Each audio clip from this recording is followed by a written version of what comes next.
नमस्कार मित्रांनो, मी केदार केसकर आणि तुम्ही बघताय सेंटर स्पॉट. मित्रांनो, आपण वेगवेगळ्या विशेषणांनी डाव्या विचारसरणीचा उल्लेख करत असतो. म्हणजे आपण कधी त्यांना डावे म्हणतो, कधी लिबरल म्हणतो, लिब्रांडो म्हणतो, लेफ्टिस्ट म्हणतो. खरं म्हणजे त्यांची विचारधारा नेमकी कुठली आहे? ते आहेत कम्युनिस्ट, ते आहेत सोशलिस्ट.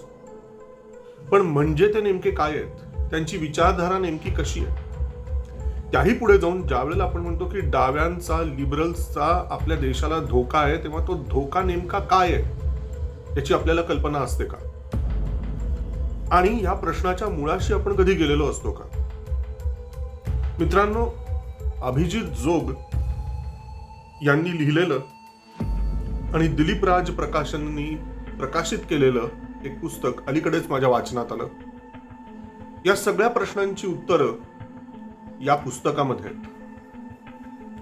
जगाला पोखरणारी डावी वाळवी. मित्रांनो, या पुस्तकाच्या शीर्षकातच लिहिलेलं आहे की डावी वाळवी, डावी विचारधारा ही जगाला पोखरते आहे. आणि हे खरं आहे. प्रश्न फक्त भारताच्या राष्ट्रहिताचा नाही आहे, ते तर महत्वाचं आहेच, पण संबंध जगालाच पोखरणारा प्रकार या डाव्या विचारामध्ये आहे.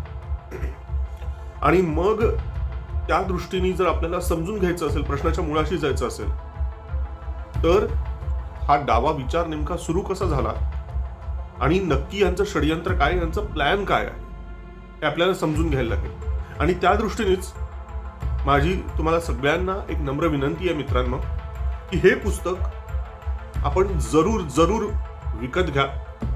कारण ते अत्यंत अभ्यासपूर्ण आहे, उथळ नाहीये, प्रश्नाच्या खोलाशी जाऊन आणि तरीही सोप्या पद्धतीने लिहिण्याचा प्रयत्न केलेला आहे. त्याच्यामुळे तुम्हाला हे पुस्तक वाचायचं असेल तर त्यासाठी तुम्ही फार मोठे अभ्यासक वगैरेच असायला पाहिजे असं नाही.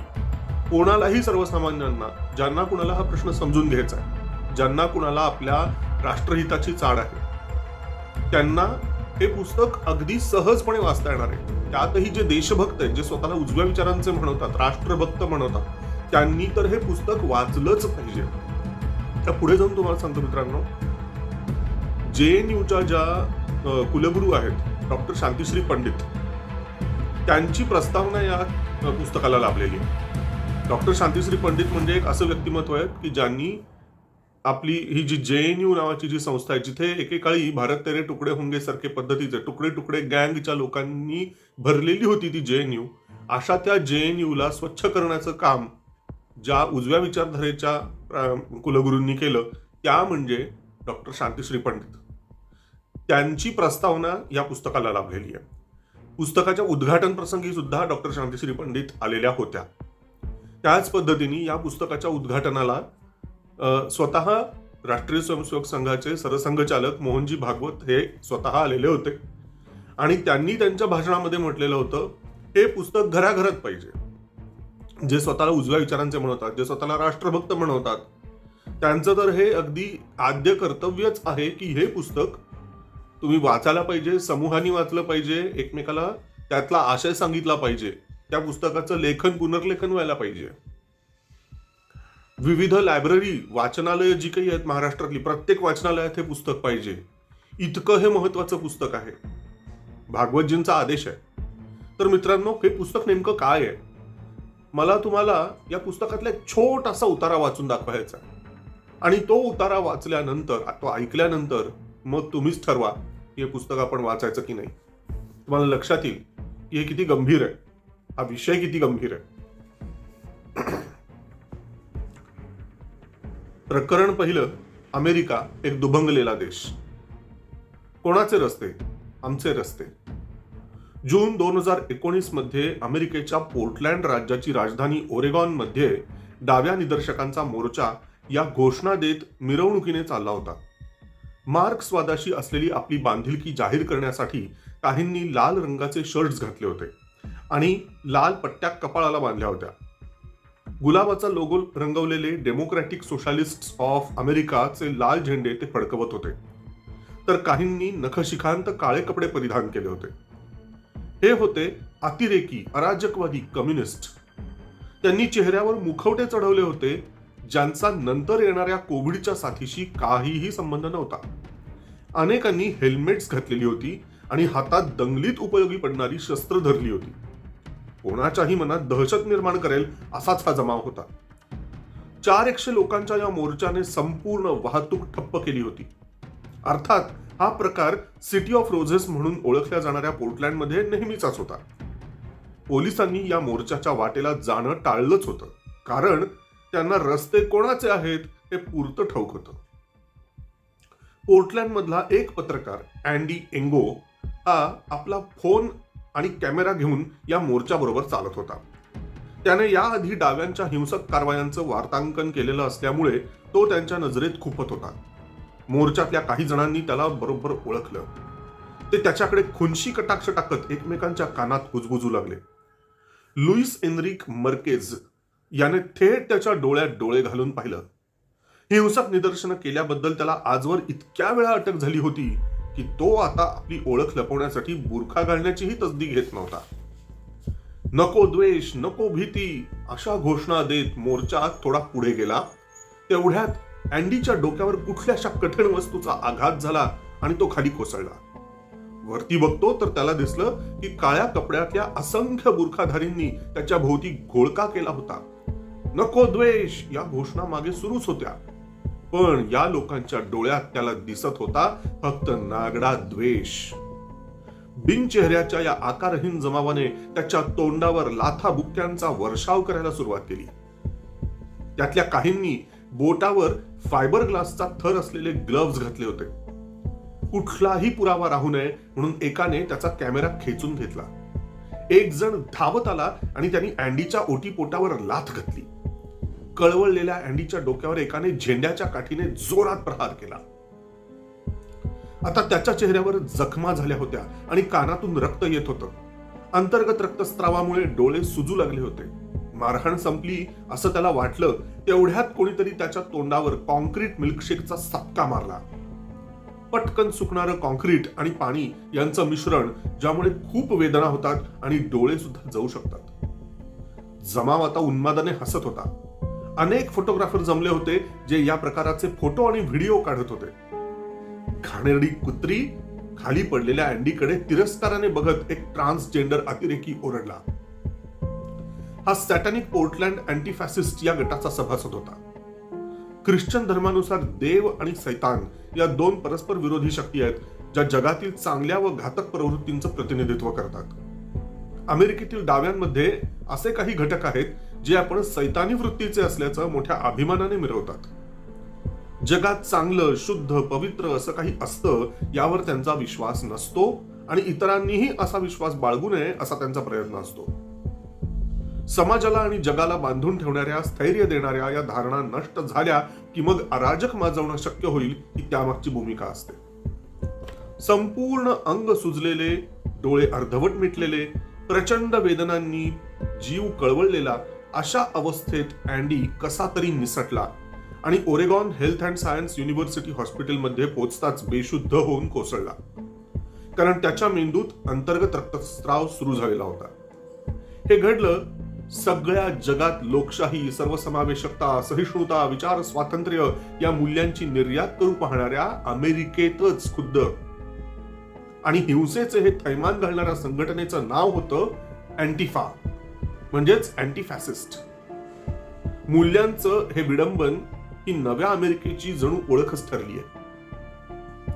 अँडीला झालेल्या मारहाणीचा व्हिडिओ थोड्याच वेळात सोशल मीडियावर पसरला आणि हजारो लोकांनी तो पाहिला. पण हे सूर्यप्रकाशा इतकं स्पष्ट सत्य ही झाकून दडपून झालंच नाही म्हणून पुसून टाकणं हा तर डाव्यांच्या हातचा मळ. त्याला अनुसरून या हल्ल्याची जबाबदारी घेणाऱ्या रोज सिटी अँटिफा यांनी जाहीर केलं, या आठवड्याच्या शेवटी घडलेल्या घटना म्हणजे स्थानिक समाजाने केलेले स्वतःचे संरक्षण. अतिरेकी उजव्या लोकांनी आमच्या शहरावर आक्रमण करण्याचा प्रयत्न केल्यास हेच घडायला हवं.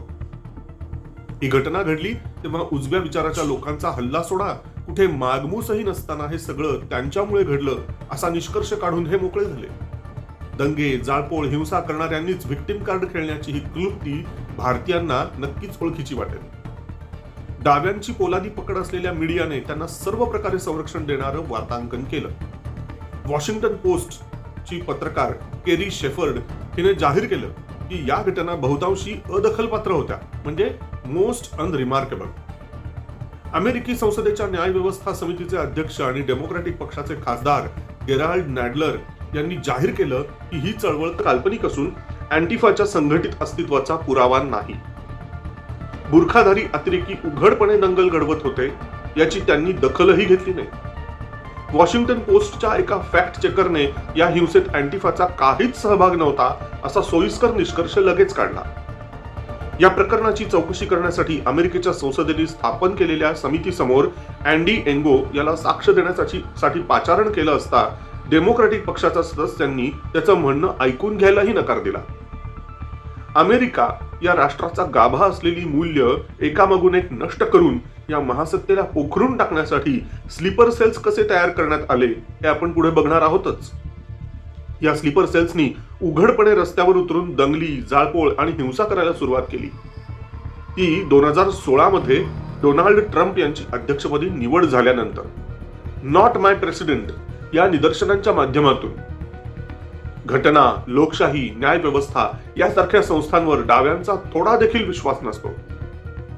लोकशाहीच्या या मूल्यांचा व संस्थांचा ते फक्त स्वतःची उद्दिष्ट साध्य करण्यासाठी वापर करत असतात. एकदा का ती उद्दिष्ट साध्य होऊन सत्ता हाती आली की पहिला आणि कायमचा बळी जातो तो लोकशाहीचा आणि स्वातंत्र्याचा. म्हणूनच खुल्या निवडणुकांमध्ये लोकशाही मार्गाने निवडून आलेले ट्रम्प हे आमचे राष्ट्राध्यक्ष नाहीत हे म्हणण्यात त्यांना कुठलीही अडचण वाटली नाही. मित्रांनो, हा तुम्हाला एक छोटासा मी उतारा वाचून दाखवला या पुस्तकातला. हे सगळं जे आपण बघतोय, हे जे आता तुम्ही ऐकलत, हे आपण सगळं वेगवेगळ्या पद्धतीने अनुभवतो. हे आपण वेगवेगळ्या आंदोलनांच्या संदर्भात अनुभवतो. मी कुठल्याही आंदोलनांचं नाव घेणार नाही, कारण ही काही नवीन नाही आहेत आंदोलनं आणि ही टूलकिट सुद्धा नवीन नाही आपल्यासाठी. आपल्याकडे शाहीनबाग आंदोलन असो किंवा आणखीन कुठलंही आंदोलन असो, शेतकऱ्यांची आंदोलनं असोत, अलीकडे झालेली दिल्लीतली, मी इतरत्रची म्हणत नाही, या सर्व आंदोलनांमध्ये जे टूलकिट वापरलं तेच बरंचसं टूलकिट हे अमेरिकेत पूर्वी वापरून झालेलं आहे. जे दंगली घडवतात तेच नंतर व्हिक्टिम कार्ड खेळतात. ही टॅक्टिक झालेली आहे. बघा मित्रांनो, माझी तुम्हाला सगळ्यांना कळकळीची विनंती आहे, आग्रहाची विनंती आहे की दिलीप राज प्रकाशनने प्रकाशित केलेलं आणि अभिजित जोग यांनी अत्यंत अभ्यास करून लिहिलेलं आणि प्रत्येक त्यातलं जे वाक्य आहे त्याला संदर्भासहित पुरावे असलेलं अशा पद्धतीचं एक अत्यंत दर्जेदार पुस्तक आहे. हे पुस्तक आपल्या प्रत्येकाच्या घरी असायलाच पाहिजे. जगाला पोखरणारी डावी वाळवी. मित्रांनो, या व्हिडिओच्या कमेंट सेक्शन मध्ये, या व्हिडिओच्या डिस्क्रिप्शन बॉक्समध्ये या पुस्तकाची मी डिटेल माहिती आपल्याला देईन. म्हणजे या हे पुस्तक तुम्हाला कसं मिळवता येईल अमेझॉनवरती तर आहेच, पण त्याही पलीकडे जाऊन तुम्हाला मी त्यांचा जो ईमेल ॲड्रेस जो आहे प्रकाशकांचा तो देईन आणि या पुस्तकाची किंमत ती सुद्धा तुम्हाला सांगेन मी. पुस्तकाचं नाव आणि प्रकाशकांचं नाव आणि लेखकांचं नाव हे सुद्धा डिस्क्रिप्शन बॉक्समध्ये मी तुम्हाला देईन. आणि माझी आपल्याला कळकळीची विनंती आहे की आपल्या शहरात जिथे कुठे आज आता तुम्ही हे बघताय, आपल्या शहरामध्ये जर का तुमच्या पुस्तक विक्रेत्यांच्याकडे, जवळच्या पुस्तक विक्रेत्यांच्याकडे हे पुस्तक उपलब्ध नसेल तर त्यांना सांगा की हे पुस्तक नोंदवून घ्या, या पुस्तकाचं नाव, आणि आम्हाला ताबडतोब हे पुस्तक मागवून द्या अशी तुम्ही विनंती तुमच्या पुस्तक विक्रेत्यांना करा. आणि जर त्यांनी असमर्थता दाखवली तर सरळ अमेझॉनवरनं तुम्ही हे पुस्तक विकत घेऊ शकता. तर मित्रांनो, मी अधिक लांबण लावत नाही. तुम्हाला हा व्हिडिओ कसा वाटला कमेंट सेक्शनमध्ये जरूर कळवा. याही पलीकडे जाऊन इतर आणखीन कुठल्या पुस्तकांचं सुद्धा जर तुम्हाला परीक्षण वगैरे करून हवं असेल तरीही जरूर आपल्या कमेंट सेक्शनमध्ये अशा पुस्तकांचा उल्लेख करा. आपण त्या पुस्तकांचा अभ्यास करून निश्चितपणे त्या पुस्तकांची प्रसिद्धी कशी करता येईल, त्यांचा रिव्ह्यू कसा करता येईल हे मी नक्कीच प्रयत्न करीन. सेंटर स्पॉटवरती आपण भरपूर दर्जेदार व्हिडिओजचा खजिना आहे, त्याचा जरूर वापर करून घ्या, त्याचा अनुभव घ्या आणि सेंटर स्पॉटला लाईक करा, शेअर करा, सबस्क्राईब करा. धन्यवाद.